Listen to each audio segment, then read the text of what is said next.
Más de 20.000 millones de pesos fueron a parar a los bolsillos de la pareja de hermanos Maxi Gerardo Montilla y Alexander Montilla Sierra, y Alexis Medina, cuñados y hermanos del expresidente Medina. Los gigantes asiáticos se convirtieron en los principales proveedores del sector eléctrico, a quienes se les pagó con presupuesto del Estado, préstamos de organismos internacionales y hasta con donaciones de la Unión Europea. Estos últimos ahora piden una investigación del destino de esas subvenciones, haciendo de los pulpos eléctricos una denuncia que se internacionalizó. Pero veamos cómo llegamos hasta aquí. Los Montilla Sierra formaron un complejo entramado societario en el que utilizaron diversas empresas registradas a sus nombres e inevitablemente utilizando tráfico de influencias y su cercanía con el poder para rendir a sus pies o a sus bolsillos toda la red de empresas eléctricas del Estado.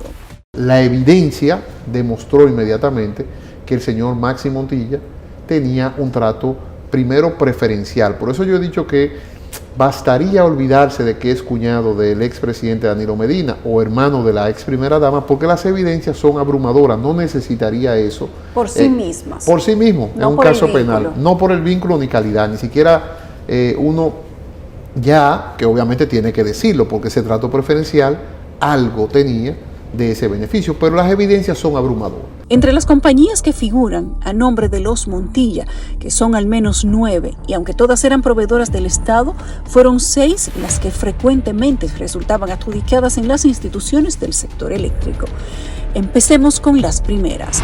Electrocable Aluconsa, importadora Eagle Rice, NSD Importaciones Diversas, TLC Negocios Globales, Transformadores Solomon y Wattmax Lighting. Además, MG Electrocable Dominicana, distribuidora de materiales eléctricos EE, Herrajes Eléctricos RCP. Por otro lado, Alexander Montilla, también hermano de Maxi y Cándida Montilla de Medina, figuraba como propietario de al menos 3 empresas, que son Faramount Constructora, distribuidora Mesino y Constructora Feynman. Fue a través de esas empresas y otros más que los Montilla Sierra, durante los 8 años de mandato de su cuñado Danilo Medina, traían de China desde el interruptor inicial hasta el medidor final, que le vendían a Edeeste, Edenorte, Edesur, la CDEE, la WERS y AETEP. En los corrillos del sector eléctrico, los hermanos de Cándida Montilla pudieron hacerse de contratos millonarios debido a que los tentáculos llegaban hasta la cabeza de las distribuidoras de energía, ya que el ex administrador de la empresa distribuidora de electricidad del Este, Luis Ernesto de León, es esposo de Carmen Magalis Medina Sánchez, implicada en la operación Antipulpo, por lo tanto, es concuñado de Maxi y Alexander Montilla Sierra. Tanto las operaciones como el trayecto del dinero y de las compras se manejaban con franqueadores y espalderos. ¿Una estrategia bien planeada o simplemente coincidencia? Interprétenlo ustedes mismos. 15 meses preso. 15 meses que he visto a mi salud deteriorarse. Es bueno que usted tenga conocimiento que yo pesaba 280 libras y he disminuido 90 libras en los 15 meses que estoy preso. Soy hipertenso, soy diabético y mis valores se han deteriorado producto de la impotencia de estar encerrado por un hecho que no cometí. Al exdirector del FOMPER, Fernando de la Rosa Rosa, implicado en la operación Antipulpo, se le viene a complicar la situación, ya que el FOMPER transfería 25 millones de pesos mensuales a la Unidad de Electrificación Rural y Suburbana WERS, recursos que eran coordinados por Rosa Rosa y Carmen Magalis Medina, quien se desempeñaba como directora administrativa y vicepresidenta del FOMPER, institución donde Alexander Montilla recibió más de 1.000 millones de pesos en contratos. En la CDEE, los Montilla Sierra tenían a su hermana, Rosagna Montilla Espinal, quien se desempeñaba como directora de servicios financieros. También está implicada en la operación Antipulpo. Pero fue a través de la CDEE que se les adjudicó de forma directa a las empresas de Maxi Montilla más de 887 millones de pesos, incluyendo los fondos de préstamos de bancos internacionales, entre ellos el Banco Interamericano de Desarrollo, el Banco Mundial, el Banco Europeo de Inversiones y donaciones de la Unión Europea, quienes ahora piden respuesta. En el Banco de Reservas, la subadministradora general administrativa era Aracelis Medina Sánchez. El vínculo familiar de su apellido no necesita presentación.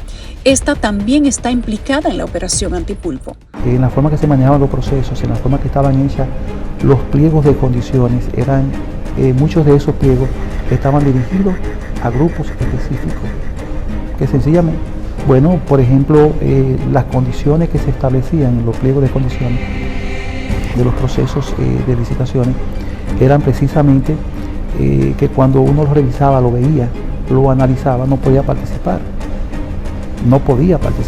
Y si uno se atrevía a participar, definitivamente no ganaban las licitaciones. Lo que allí funcionaba era una estructura de acero. Nadie entraba, nadie conseguía nada si lo que quería interfería con los intereses del grupo. El Consejo de Administración parecía trabajar para Maxi Montilla, el Comité de Compras por igual, y esto era lineal en las tres sedes. Cuentan los testimonios de empleados atemorizados a quienes tuvimos acceso. ¿Qué papel jugaron los comités de compra, los comités de licitaciones? Bueno, por lo que te digo. Consejos. Y los consejos. Vamos a empezar por el órgano del comité de compra. En el comité de compra básicamente encontramos muchísimos memorandos y hay muchas personas que todavía trabajan en la sede que dijeron que informaban que eso eran irregularidades, que eso no se podía ni se debía hacer, porque la ley de compra y contrataciones ya estaba muy arraigada en ese momento, no era algo externo. A mí sí me sorprende de que hay muchos procesos que estaban ahí, que fueron viciados, y que en algún momento debieron llamar las alertas, por ejemplo, del Contralor cuando registraba esos contratos, y decir, bueno, pero ¿dónde están los procedimientos? ¿Cómo comparación de precio 80 millones? O sea, ese tipo de cosas, evidentemente, ya para empezar con la Contraloría, no eran registrables. Los oferentes tenían que coordinar con los intereses de Maxi Montilla, ya que fuera que ellos le compraran a él y luego le vendieran a las EDES, o si eran productos que Maxi Montilla no tenía, entonces debían venderle a Maxi y que sus empresas fueran las que suplieran al Estado, si es que querían ser tomados en cuenta. Se adjudicaba un proyecto a la empresa A, B y C. Y esa empresa A, B y C, que ahí fue que hasta ahí no hay ningún problema, ahí fue que se despertaron las alarmas, encontramos en cada expediente de la empresa A, B y C una certificación de que los productos, tecnología clara, se le habían comprado al señor Montilla. Y uno dice, bueno, pero el señor Montilla, esta es la carta de garantía. O sea, él era entonces el suplidor de los que resultaban adjudicatarios. Exactamente, él le vendía a los adjudicatarios, con lo cual no le estaba vendiendo a la CDEE. Donde, por cierto, su hermana, Rosa Montilla, era la directora financiera y parte del comité de compra, porque él llegó a vender. Y ese lo voy a dejar de último, porque ahí ya hay una contradicción de la ley muy flagrante. De acuerdo con la querella presentada al PEPCA, esta situación fue denunciada por empresas como el Consorcio Semona II, FCC Industrial e Infraestructuras Energéticas, el Consorcio APCA y Leven Elector, Soluciones Energéticas Tirso Selman, Korea Power Corporation, KEPCO, entre otras. De acuerdo con la querella realizada por las EDES, una de las actuaciones delictivas cometidas en Edenorte por parte de Julio César Correa y Maxi Gerardo Montilla consistía en la utilización de las disposiciones del artículo 103 de la Ley 125/01 y su reglamento de aplicación, que establecen la posibilidad que tienen los clientes o usuarios para suscribir contratos de financiamiento de proyectos llamados aporte de financiamiento reembolsable, para otorgar de grado a grado y sin licitación a empresas de Montilla Sierra más de 1.360.800.543 pesos sin realizar el procedimiento de contratación pública correspondiente. Mira, la evidencia en Edenorte es la que más estamos trabajando ahora, tengo que reconocerlo, porque efectivamente las alarmas se dispararon cuando se cerró el contrato con Aclara. O sea, tuvimos que acelerar el proceso y Edenorte está en trabajo, pero en Edenorte encontramos cosas tan sencillas que fue un contrato de grado a grado, 1.200 millones, me acuerdo la cifra perfectamente, eran como 25 millones de dólares al señor Maxi Montilla. Y uno dice, ¿cómo se le paga eso al señor Montilla y no hay ni siquiera un contrato? Bueno, utilizando las disposiciones de la ley de electricidad, la ley 125.01, con eso ellos al señor Maxi Montilla le entregaron, siendo proveedor, que él desarrollara zonas completas, y obviamente eso iba en detrimento de la libre competencia y de la ley de procedimiento de compra, porque la ley 125.01 no estaba hecha para que proveedores realizaran proyectos que la sede no puede. Y evidentemente ahí hay 25 millones de dólares más que llamaron la atención, y las evidencias ahí ni siquiera había un cuñado o una hermana, y era totalmente escandaloso, porque ahí fue un de grado a grado, digamos que hasta vulgar. Además, debían competir con Alexis Medina, también concuñado de los Montilla, el mismo Medina que también suplía un sinfín de instituciones más y está ahora vinculado a un caso judicial, también tenía una parte del pastel de las compras del sector eléctrico. Voy a ser breve y voy a ser puntual en las cosas que se han ido diciendo, sobre las cuales tengo la prueba y tengo la constancia de que son puras mentiras. Varios de los nombres que figuran en la querella del Estado por supuesto desfalco al sector eléctrico están implicados en la operación denominada Antipulpo. Por ejemplo, el señor Alexis Medina, señalado en la querella como alguien que utilizó la influencia que ostentaba sobre funcionarios para colocar testaferros dentro de EDESTE. Rubén Jiménez Bichara, de acuerdo con la querella, durante su gestión en la sede EEE, se benefició mediante la estafa, la extorsión, el soborno, el desfalco y la sobrevaloración de precios con contratos suscritos con las 3 empresas distribuidoras de electricidad, EDESTE, EDESUR y EDENORTE, por más de 3.000 millones de pesos provenientes de financiamientos. Luis Ernesto de León Núñez, cuñado del expresidente Danilo Medina, quien se desempeñó como administrador de EDESTE, institución que según la querella se convirtió en la plataforma que se utilizó para adjudicar unos 132 procesos de compras que ronda los 3.800 millones de pesos.